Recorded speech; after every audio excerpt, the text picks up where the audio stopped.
Okay. Good morning, everyone. Thanks for coming. 2 years ago, when we took office in the midst of an unprecedented opioid overdose crisis, and since that time, we've spoken about the ramifications of these deadly designer drugs and how we need to ensure that the dealers of this poison are taken off the streets as quickly as possible. And that's because, as we all know, when we're talking about these deadly designer drugs such as fentanyl, even a minuscule amount of that drug is enough to kill a person, such that it creates a profound risk of death, not only to the end user, but to everyone surrounding that end user as well. And we've seen the manifestations of this danger here in Suffolk as well as other places. For example, in September of 2023 at the Bronx daycare, three children were found unresponsive between the ages of 8 months and 2 years of age. The 1 year old child died of fentanyl poisoning, and that was simply because they had come in contact with fentanyl. Well, now that horror has come to Suffolk County as well, and again, as we knew, unfortunately, that it would. We are here today because around 8 a.m. on the morning of January 3rd, 2024, Joseph Adonis, who was 1 day shy of being 14 months old, was found unresponsive by Suffolk County police officers at a home in Holbrook. Joseph Adonis was taken via ambulance to Stony Brook University Hospital, where he was pronounced dead. That's Joseph Adonis to my right. Preliminary toxicology results for the child's blood showed the presence of cocaine, fentanyl, morphine, a precursor chemical to fentanyl, a metabolite of fentanyl, and a metabolite of cocaine. In that same bedroom where Joseph was found, Suffolk County Police also found over 1/8 of an ounce of a mixture of heroin and fentanyl, known as petty, over 1/8 of an ounce of cocaine, alprazolam, which is also known as Xanax, drug packaging materials, 2 digital scales, an electric stun gun, and a loaded shotgun and a rifle. These items were allegedly unsecured and accessible to not only to the infant but also to an 11-year-old child who was also present at the residence at the time. I am joined here today by Suffolk County Executive Ed Romaine to my left and Acting Police Commissioner Rob Waring to my right. I want to thank those gentlemen for their assistance in this case as well as many others, and I want to thank particularly the Suffolk County PD for their great work in this case. The death of Joseph Adonis is still under investigation, but we are here today to announce an indictment of the parents, Wilkens Adonis and Daryllee Leibrock, on the following charges: 2 counts of criminal possession of a controlled substance in the 3rd degree. That's with regard to the mixture of heroin and fentanyl. That's a Class B felony. 2 counts of criminal possession of a controlled substance in the 4th degree. That's a Class C felony, and that's the cocaine. Criminal possession of a controlled substance in the 7th degree. 2 counts of criminally using drug paraphernalia in the 2nd degree. 2 counts of failure to safely store rifles, shotguns, and firearms in the 1st degree. Criminal possession of a weapon in the 3rd degree as to defendant Adonis only. That's a Class D felony. And criminal possession of a weapon in the 4th degree as to defendant Leibrock. We also have 2 counts of endangering the welfare of a child, and that's with regard to the 11-year-old and to Adonis. In addition, defendant Leibrock is charged with 4 counts of criminal contempt in the 2nd degree, which are Class A misdemeanors for allegedly violating stay-away orders of protection issued by Suffolk County Family Court, prohibiting her from being around both the 11-year-old as well as Joseph Adonis, and also from possessing illegal drugs around the children, which would create, as we unfortunately see, an unreasonable risk to the health, safety, and welfare of the children. Again, these charges are just allegations, and we look forward to proving them in court. But again, we are here today to announce these charges because once again, we are going to ask our state legislators again for help in this overdose crisis. Our police are finding fentanyl and other deadly narcotics every day in Suffolk County. Every day they are administering Narcan to revive Suffolk County residents who are overdosing. They're doing this at an alarming rate. In 2022 alone, we had 399 fentanyl overdose deaths. That's more than one per day. These are our young people and our neighbors. Here we are investigating what appears to be an overdose of a baby. And again, This is what we knew was going to happen given the deadly nature of these drugs. And it's going to continue to happen unless we act. We need our legislators and our governor to help. We were in, as a group, from Suffolk County, our law enforcement, our legislators, as well as our activists, were in Albany 2 weeks ago with a bipartisan bill seeking help in this crisis to pass 4 bills. Those 4 bills were death by dealer, listing xylazine or tranq as a controlled substance, because as we all know, xylazine is not illegal to possess in New York State right now. A bill to allow families access to the crime victim funds money, and we also asking for prosecutors to ask for bail, per se bail, on possession of fentanyl cases. Again, the indictment here today, and again, I'm like a broken record, it illustrates the problem with bail. The defendants here are charged with felony possession with intent to sell both fentanyl and heroin and cocaine, but we cannot ask for bail on these charges. We can't ask for bail on the drug charges, the endangering the welfare charges, or the weapons charges.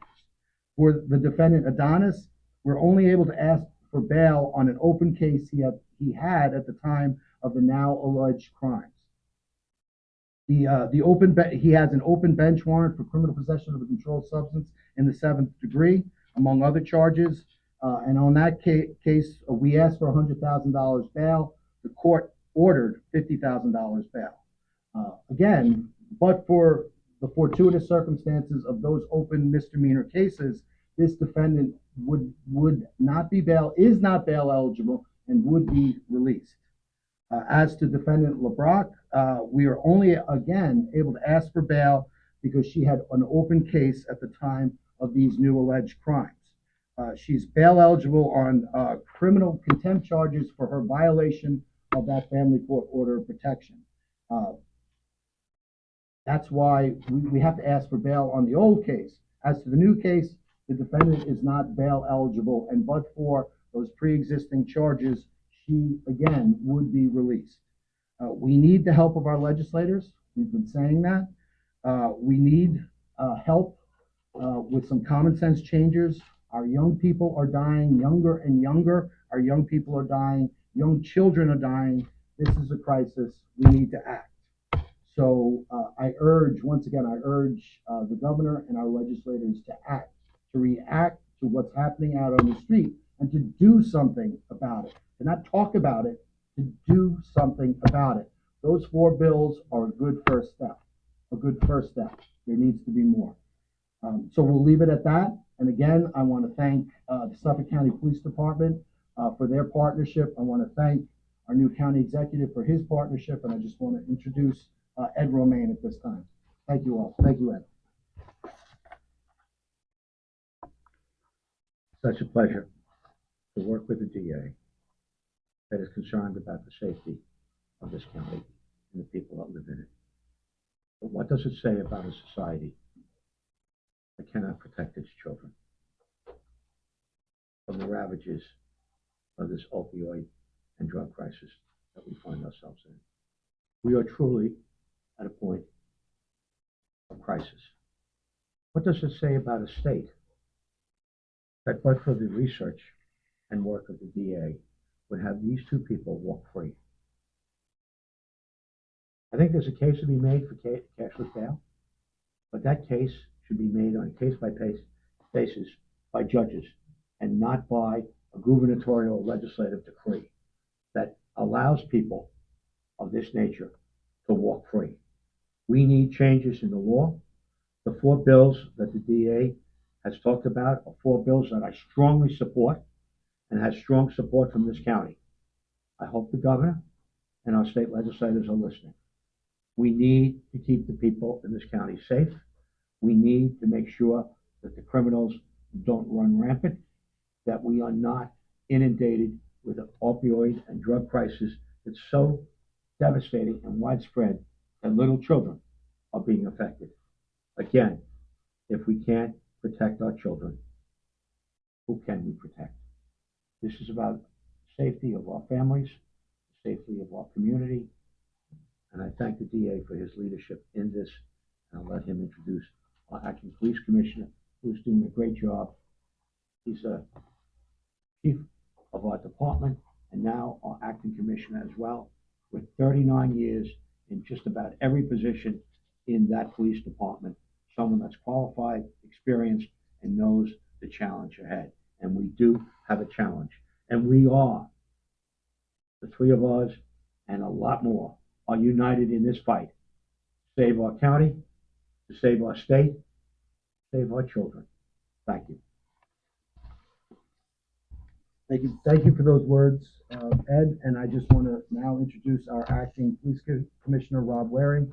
Again, I want to thank the Suffolk County PD for their excellent work in this case, and I want to thank acting police commissioner Waring for his partnership as well. So thank you, Rob.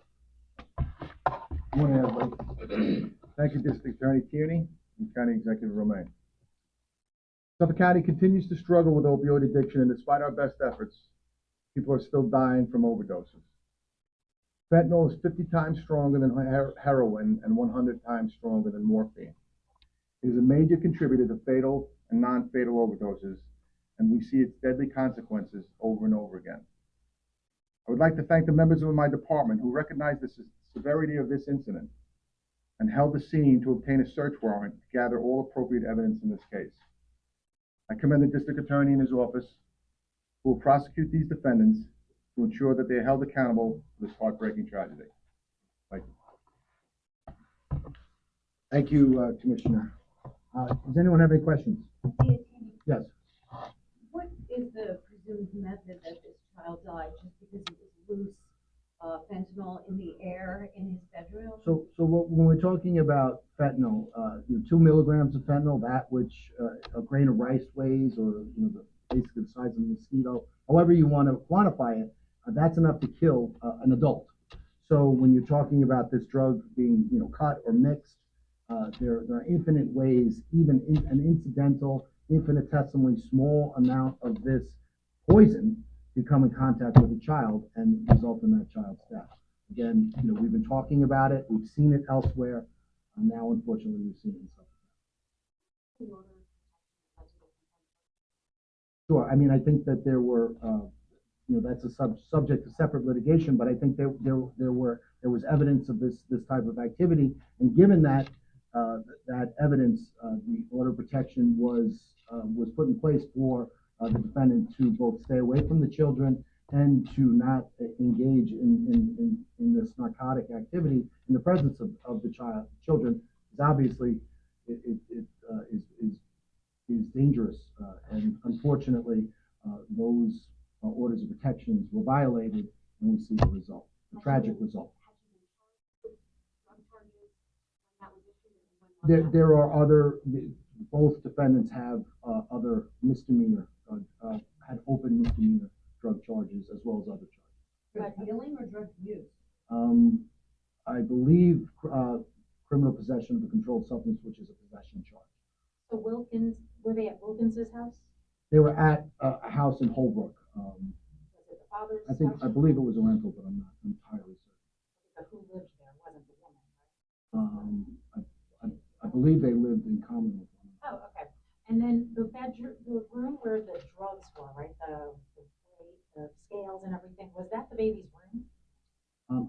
I'm not sure. I'm not entirely sure where the child was staying, but unfortunately, it appears as though both children had full access to the rooms, including the rooms with the weapons and the drugs. District Attorney, what led police to discover It was a 911 call. Was it made by the parents? I believe it was, or it was made by someone in the house. Are both defendants parents of the 11-year-old as well? I'm not sure. So were the two defendants? Yes. Right. Obviously, these two defendants have a criminal record. Do you think this was kind of like a sleeping giant that was almost hiding in plain sight? Well, I think it's a problem that has manifested itself, as we saw in the Bronx. It is manifesting ourselves in Suffolk County. We are seeing this, and we're going to have further information for the public with regard to what's happening with our children. But I think what you have to keep in mind, as Acting Commissioner Waring said, fentanyl is 50 times more powerful than heroin, 100 times more powerful than morphine. So, when we did trials, we would bring the sealed bags of cocaine or heroin or what have you into the courtroom. We don't do that anymore, really, with fentanyl because it is so deadly that if a minuscule amount escapes, it could result in people being seriously injured or killed. So I think what we're talking about is as the drug trade is progressing both here in Suffolk County and elsewhere, these substances, and we're talking about fentanyl, you'll also be talking about nitazene or tranq. It's so deadly that it's to the point where it's just basically poison, and anyone who comes in contact with it, not just the end user, but anyone who's incidentally in the area while these drugs are being consumed, is at mortal peril. Is it possible that charges will be elevated if the cause of death is found to be fentanyl officially? Will this continue to be? Well, I ask you to harken back to my earlier comments with regard to these bills that we're asking, death by dealer and such. Under our law, this is basically it. They're looking at between one year imprisonment and a maximum of 9 years imprisonment. But also under our law, they can make application to the court, and if the court deems fit, they could serve no jail time on the top counts in this indictment. All four individuals, Yes. but the mother was not allowed. There was an order of protection that she was to stay away from. The order of protection it extends to the children. So she had to stay away from the children, and she had to avoid drugs while in the presence of the children. She did neither, which is the allegation. She Shouldn't have been with the children. What is the cause of death? So preliminarily, it's fentanyl, opioid. And endangering the welfare of a child, is that that you? No, it's criminal. It's the criminal possession of a controlled substance in the third degree with intent to sell. That's the highest. It's Class C. But nothing in relation to the child. The endangering the welfare of a child is an amnesty. The nature of this criminal enterprise, I mean, it's from the photos, we can tell that how large scale was it? But not all that large scale at all. And again, we keep on, I think, going back to the same themes. It doesn't need to be large scale to kill people. And that's why right now, under our law, the defendants need to possess enough fentanyl to kill roughly 113,000 people. As we see, we only need a very small amount to result in the death of other people. So let's use our common sense and let's be able to ask for bail per se on cases involving fentanyl. Inappropriate instances, of course, as the county executive said, let's make the decision, let's leave the decision with the judge and not the legislature in Albany. Executive Romaine, as a father and a grandfather, what's your opinion on this happening to a family, to a young child in the county? What's your message to families of Suffolk County? My message, when I heard about this, was sadness. Tremendous sadness that this child, that young, could be poisoned by such a deadly substance. What our DA is speaking about are 4 common sense pieces of legislation in Albany that I hope our governor and our legislators, I know most of the legislators from this county are supportive of that law. I would hope the legislators from New York City would join them and forget Republican, Democrat, and instead look to do the things that are right by our community to save our children, so we don't have any more sadness. We are approaching in this county, and the DA spoke to it eloquently, a crisis situation that we are looking at on how we're going to address this. And the tools that we have, we are handicapped. Imagine you'd have to possess enough fentanyl, as the DA said, to kill 114,000 people before you could be held for bail. Does that make sense? Does that make sense for such a deadly substance? It's time we start asking Albany for common sense again to protect us and our community and our children. I hope I will not have the deep feeling of sadness that I have for this child and other children that we suspect may be victimized by this epidemic that we're seeing. And if there's one message left that goes beyond the governor, it's to our president. Secure our borders, where much of this fentanyl is coming from. Secure our borders. Thank you. Can you just, if those laws that you're talking about were, Well, first and foremost, the most obvious one is because these cases involve fentanyl, we would be able to seek bail. And we would be able to use the facts and circumstances of this case as factors in asking for bail. Right now, we can't seek bail. There's also, a death by dealer statute. I don't know if the facts of this case would be applicable to that statute, but again, in certain instances where people die as a result of fentanyl that is sold by a third party, that third party could be charged. They've been arranged? I think they're being arraigned as we speak. I believe they're both being held on bail in the lower court, yeah. I think it's the same, but we could get back to you on that. Thanks very much. Thank you. Thanks, folks.